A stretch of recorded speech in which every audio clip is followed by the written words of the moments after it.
From the News Channel 5 Network, this is OpenLine.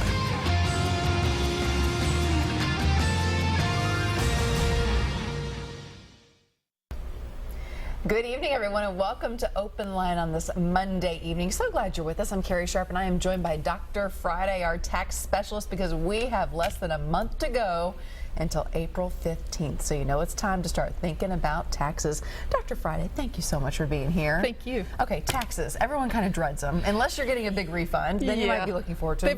They've already done it. Yeah, exactly. They've rushed in. The rest of us are all still dragging our feet. Saying, do I have to do this? Exactly. Who has to do this? Or maybe it'd be easier to say, who doesn't have to? Yeah, and that's great. I mean, if you're only on like Social Security or disability, and it's disability from Social Security Administration or something, you wouldn't have to file taxes because in itself it's not taxable income.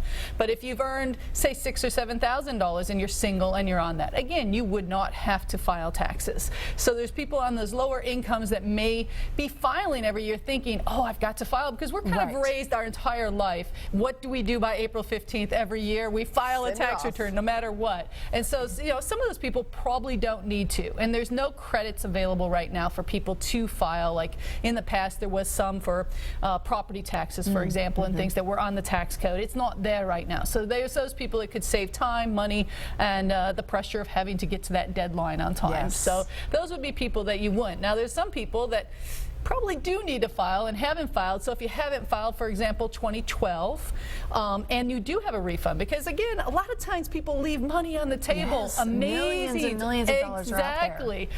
In Tennessee alone, we had millions of dollars not claimed like a few years ago when they were giving statistics out. So if you haven't filed 12, you have to file it by April the 15th. Actually, this year we have until April the 18th, because Emancipation Day is on the 15th, and one of those weird ones. It's not even our holiday, but Washington, D.C. has their own. So, we'll take it. We'll take it, exactly. Anytime we get an extension to procrastinate a little longer, we have it. But everything needs to basically be filed by April the 15th, otherwise you'll lose that refund. So there's, you know, even if you don't want to file this year, make sure you file 12 and check and see, because if not, you could lose that money, and who wants to leave money on the table? Real quick question, Stephen, I know you're on the line. We're going to get to you in one second, but we always do those stories about the millions of dollars being left on the table. You got to have a deadline to do it. But does the IRS look at you harder when you send in that 2012 return? Are they going to say, oh, we're going after this person now? Well, you know, a lot of times people say that because I haven't filed and now I'm just starting to file.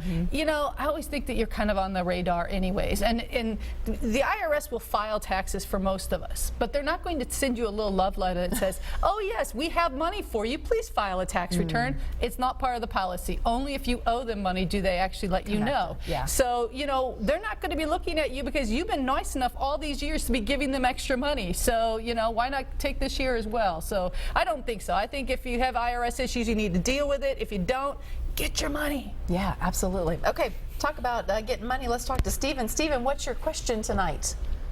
Hey, how you doing? I'm a 45-year-old male, and I've been taking care of my parents. They're in their 80s with dementia, and I haven't worked in 12 years. I paid my taxes up until I stopped getting stuff from the IRS, so I haven't had to file anything in a long time. But because this year I got insurance, my parents provide the insurance because I take care of them 24/7. I can't work. Sure. When we go file their taxes, can I be put on as a dependent, so that way if in the future the IRS won't be coming after me for not filing something with them saying that I've got insurance? As long as I've got proof that I've got insurance 5 years down the road, should I get put on as a dependent? Because I haven't done my mom and dad's taxes yet. But when we go, should I ask, since they're paying for my health insurance, would that make me a dependent? Okay, let's find the that's answer. a great question. And I guess I'd have to ask you, Steve, do they provide you room, board, food? I mean, are they supporting you with their income? Yeah, instead of them going to a nursing home paying. Right. I mean, they're in-home care. I mean, in exchange for you being there. I'm not, yes. In answer, you are their dependent on paper because, you know, you're exchanging services for them, but since you're their child, so yes, you would be their dependent, and they can certainly have your health insurance. I mean, by law, since you don't file taxes, you don't have to have health insurance. I don't think that's necessarily a good plan, but you are definitely their dependent. So I would definitely file, when you file their tax return, definitely put your name on as a dependent. Okay, and should I keep anything in the future, like, for like after they passed on, and then I get back out into the work environment, there's going to be a long gap period there that the IRS is going to look at. Well, what have you been doing for the past 12 years? No, there really wouldn't be, because there was nothing ever turned in to them. So they would have no record of you ever working prior to that, or working until you were, 30-something and then going back to work, hopefully not till you're 60. Your parents lived to a ripe old age of whatever. Yeah. All right, Stephen, thank you for calling in. Great question. I'm sure a lot of people are in that boat right now, being a caregiver for their parents, and that is their full-time job. Yeah, we have several clients, or the opposite, where even though they work, they still take care of their parents. They've either made mother-in-law apartments or whatever in there, or your parent actually lives in a nursing home, but yet you provide more than 50% of the cost to pay for that. Remember, your parents can be your dependent, just the opposite of this situation. Social Security is not considered income, so if that's the only income your parents have, theoretically, you may be able to claim them as dependents. Oh, good question to ask. Okay, we have David on the line. David, good evening to you. What's your question?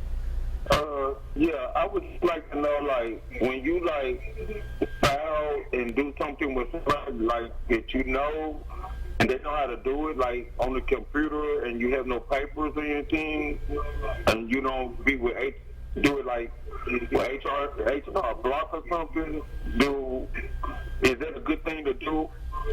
I'm not too sure, Steve, if I follow. Are you saying you're doing taxes without any documentation? I mean, somebody that knows how to do it. Oh, you saying is it better to have somebody help you with your taxes than to do it yourself? Am I guessing what you're saying, Steve? I mean, yeah. I mean, they know how to do it. Sure.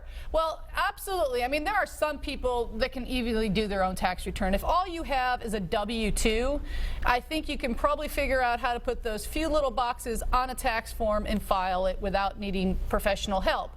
But if even that confuses you, definitely get help. And there are some free places that actually will do taxes if your income is below a certain dollar amount.